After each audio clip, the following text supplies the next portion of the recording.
the floor! Do it now! The Special Constabulary is the nation's volunteer police force. Do you know the gent? What's your speed? It's made up of over 20,000 members of the public. Oh, he's gone down there. Who give their time to fight crime in their communities. Out! Get out of the car! Get out of the car! Specials combine their day jobs Stage, please! and home lives Here's a good boy. with being serving police officers on the front line. Coming up, James is called to a New Year's Eve celebration that ends in disaster. The female there has been attacked by a dog, and some of the inside of her leg is now not inside her leg. In the right place at the right time, Male's been jumped just across the road. Chris and his colleagues run some suspects to ground. Calm yourself down. And hot on the heels of some runaway horses, Oh, you sod. Bill's horse rustling skills are put to the test. Come on!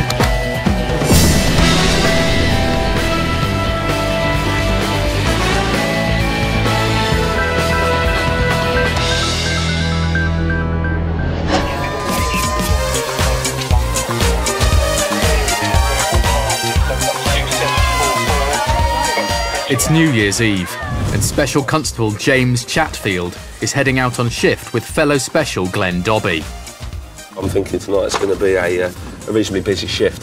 Nightclubs, pubs closing at 2-3 o'clock, so I would imagine between the hours of maybe 11 and 3 might be quite busy.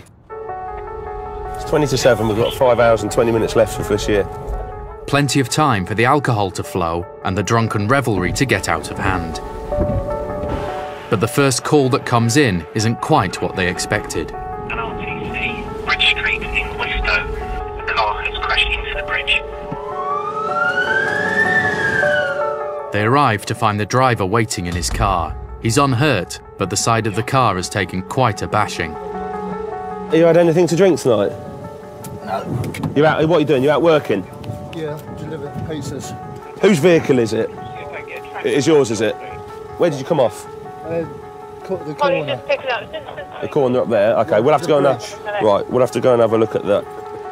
Judging by the state of the bridge, the driver has hit it with some force. It's just that support pillar there, and there's metal. Must have given that a real whack. I suppose he's lucky he's hit that bit and not just one of the metal beams, because I'm not sure they would have. They're hollow, so they may have given. And it's quite a drop down there, full of water. Yeah, I think he's quite lucky. I wouldn't want to end up down there. But the driver hasn't been drinking, and there don't appear to be any other vehicles involved. I think it's the case of a damage only. Yeah. Single vehicle damage only. There's no injuries. He doesn't want an ambulance. He says that he's absolutely fine. He's delivering takeaways. I know the guy from town. So on this occasion, the police are happy to just give the man a word of advice. It's obviously fairly slippery at the moment. Yeah, so you just need to watch it, especially in these conditions. I've got all of his information. I've got all of his insurance details. He's not drunk. And everything checks out. The roads are slippery. There is mud about. I'd say not the best conditions to drive in. Victor 99, Hotel Victor 99. And it seems like conditions are no better elsewhere. Minutes later, another call comes in. For a report of mud on the road, looking for your assessment, please. Yeah! It's a fairly complex job. It's going to take quite a while to explain. There's mud on the road. It's not quite the kind of job the Specials had in mind when they signed up. But on a poorly lit country road, with cars whizzing past at up to 60 miles an hour, mud can be a hazard. James checks out the force's mud clearing equipment. Oh, there's broom. One with a shovel, one with a broom. Oh, look, no handle. Ah, here's a handle. There's a built-in broom. And the two Specials get to work clearing the road. So, here we are, sweeping up Cambridgeshire's roads, having a muddy good time.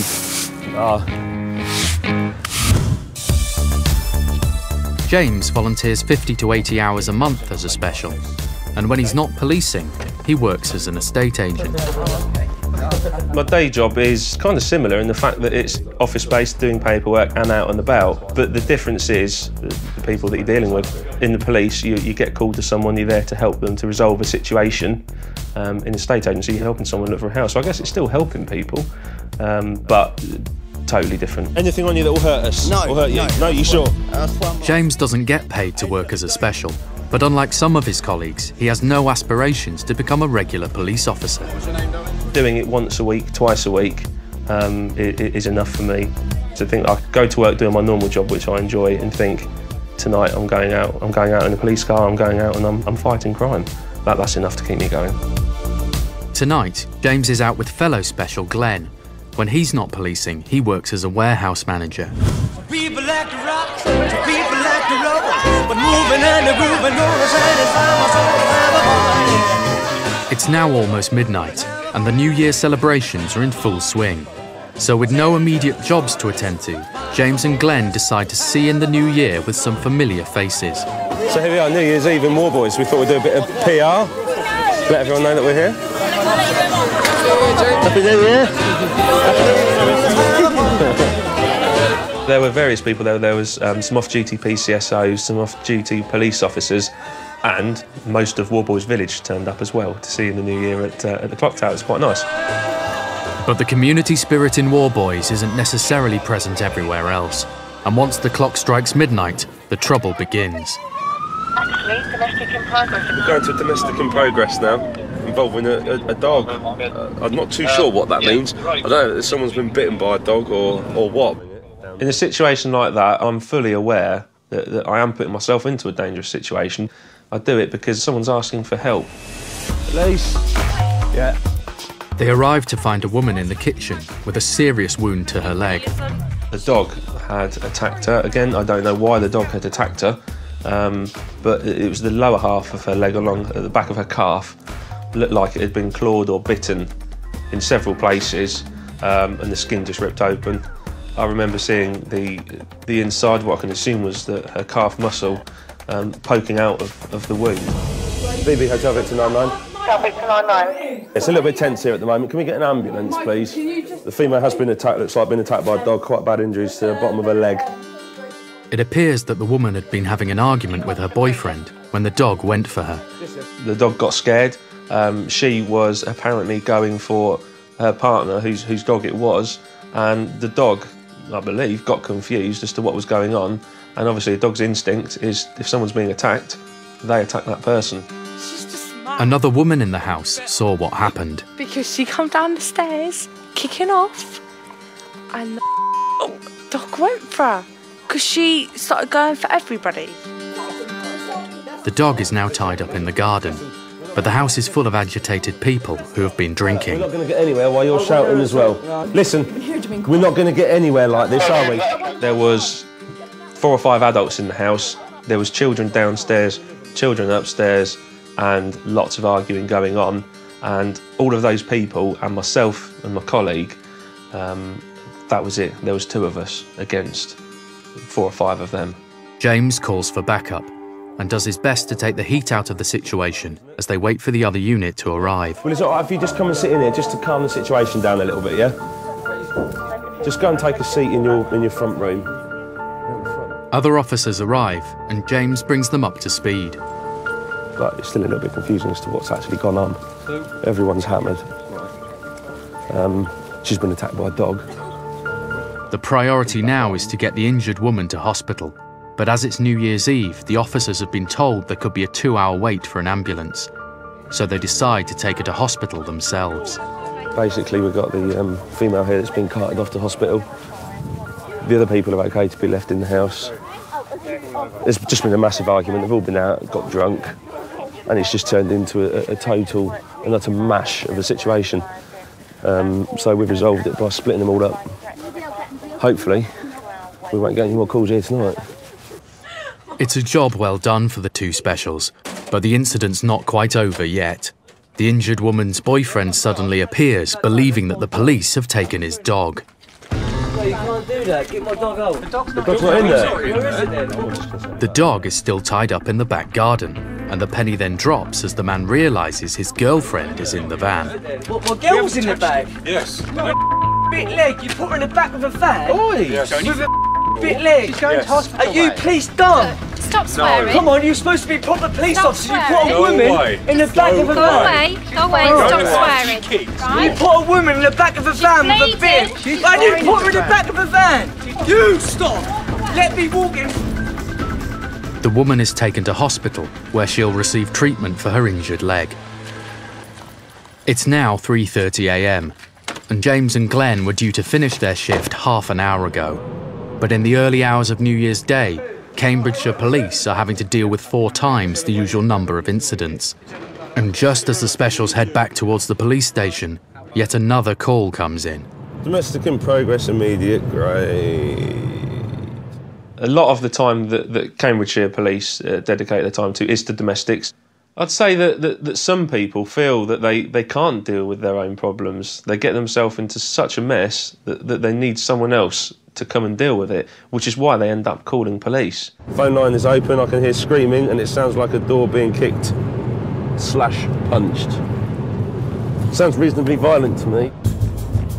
The caller has also reported furniture being thrown around, and at this point in time, James and Glenn are the only police unit en route. Because it was a busy New Year's Eve, lots of people calling 999, there is just no resources available. So at that moment in time, we were on our own. Hello. What's occurring? A woman answers the door, and it's immediately obvious there's been a violent struggle. In the lounge, there was a chair flung across. There was items, various clothing items, ornaments that had all been thrown around as well. Go into some incidents and the absolute mess that people can get themselves into, whether it's their fault or not, you do get to them and think, how can this happen? How can people let it get this bad? The woman claims that her boyfriend has been threatening her and has assaulted her, so the special's priority is to split the pair up. In a job like that, you have to separate them. My colleague came in and spoke to the female. I forcibly got the male to come out into the hallway with me to try and get each of the people there, get their version of events. But the couple, who appear to have been drinking, are becoming more and more agitated. It's really easy for anything like that to escalate out of control. As I found out that night, it went from bad to worse. They both kept trying to go at each other's throats. Even after literally pushing him out of the way, he was still trying to break past me. Shouting at her screaming at him, the children all crying, literally screaming in the background. It's a difficult situation to be in. Fearing for his and his colleagues' safety, James calls control for backup. BB Hotel Victor 99. Hotel Victor 99, go ahead. Don't suppose you've got any more mobiles anywhere? You know, I've got another very tense situation here. I think I'm going to have a complaint of assault, so we're going to... The situation now moves up a gear. The man is becoming increasingly aggressive and tries to force his way out of the house. Listen, you're not going anywhere. You're detained at the moment. Don't matter for what, I am detaining you. You need reasons to detain me, bro. There's an accusation of assaulting. All right, and we're just trying to find out exactly what's happened. Luckily, backup is now en route. Hotel Victor 99. Backup is coming as soon as possible for you. And in the meantime, James has no option but to arrest the man. At the moment, you're under arrest on suspicion of assault. We're just trying to establish exactly what's happened at the Listen, moment. mate, I ain't done nothing All right. to her. She's taking the I mean, if she makes an accusation of assault, we've got to act on it. I know you have, yeah, but do you know what? That's my mother's... That's my son's mother, mate. I ain't going to hurt her, for Christ's sake. A few minutes later, the backup units finally arrive. When I looked out and I saw all of the cars coming from different ends of the road, it was the biggest relief I had that night. It's good to know that you've got the support if you need it, and I think we did need it. I couldn't have handled that. I couldn't have handled that, no way. The man is taken to the police van to be transported to custody. What the are you bending me up for? What the is your problem? What? What the are you bending me up, you bull? Get the door straight back. Get in your bag.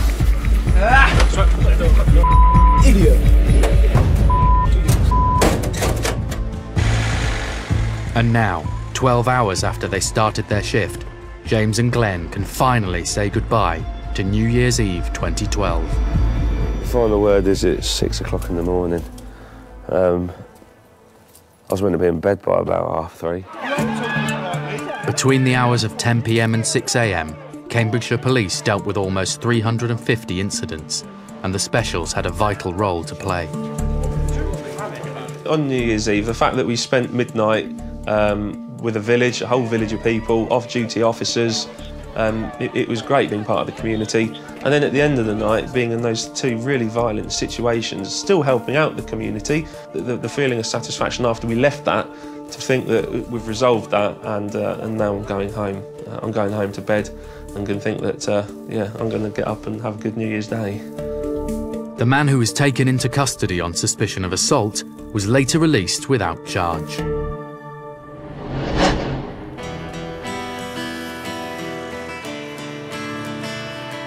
Specials are unpaid volunteers who work alone or alongside the regular police to fight crime in their communities. We got all of them! I don't want to see you walking on the main road again. Come on. Recovery's obviously en route. Specials are not police community support officers.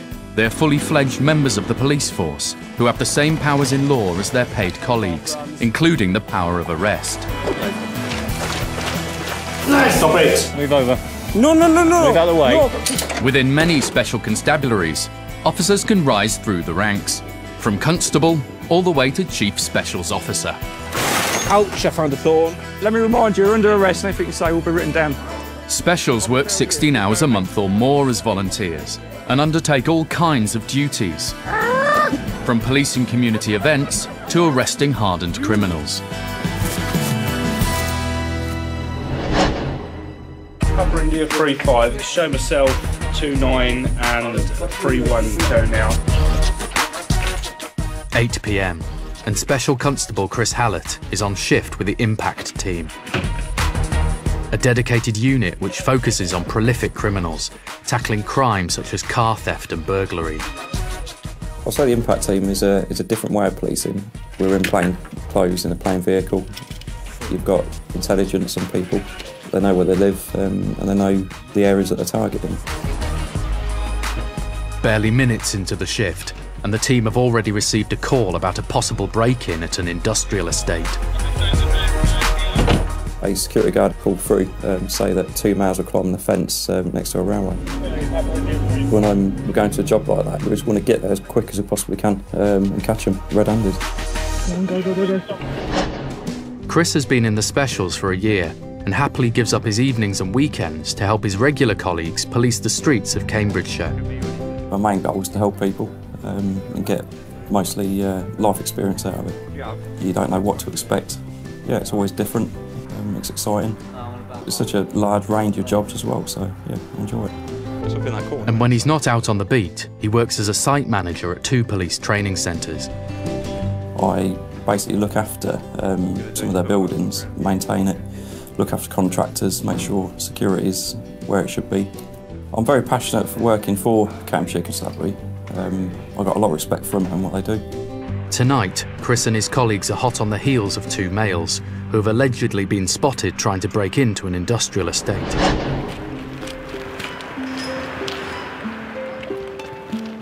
When we arrived, there were industrial buildings all around us, so we split up and did an area search. It's a massive area, and the details about where the suspects were last seen are sketchy. When it's dark, you don't know the area, it can be a little bit intimidating. Yeah, I suppose you do feel a bit vulnerable. There's no sign of the intruders.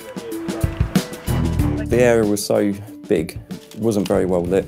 They would have only had to have seen or heard one officer approaching. They had plenty of time and opportunity to get away. Control updates them that the suspects were last seen in the next building along. Yeah, no problem, mate. I'll walk around the back and walk through. Did you see him go inside that door or no? Chris's colleague Paul is in direct contact with the CCTV control room.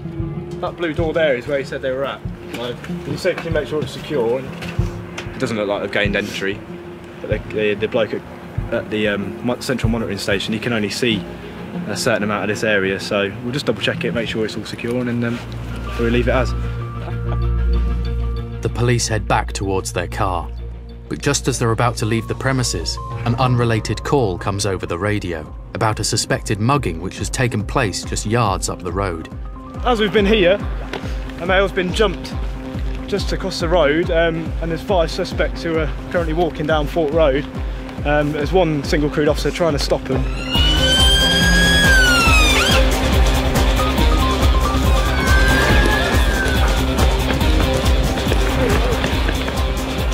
With so many officers in the area, the chances of catching these suspects are stacked in the police's favour. They'd all run off in different directions, so it's a good job we had plenty of officers there. When I'm running towards an incident, I'm thinking more about where my colleague is, my safety. Are they going to be compliant? If not, what am I going to do? Yeah, and just getting there as well.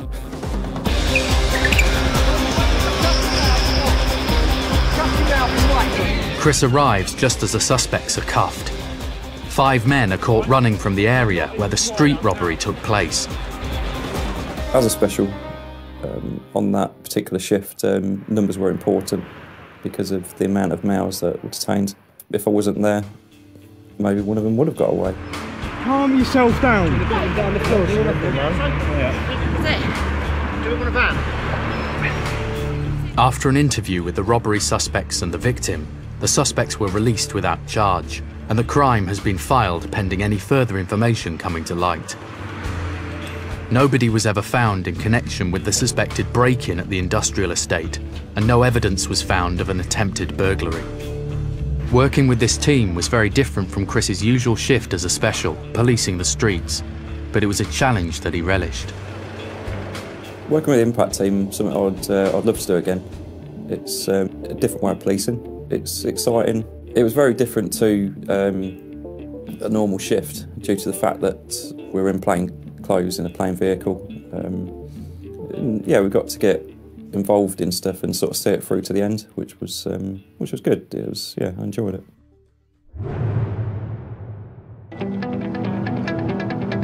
In Peterborough, it's 9 AM, and Special Chief Inspector Bill Bond is out on shift with PC James Stiles.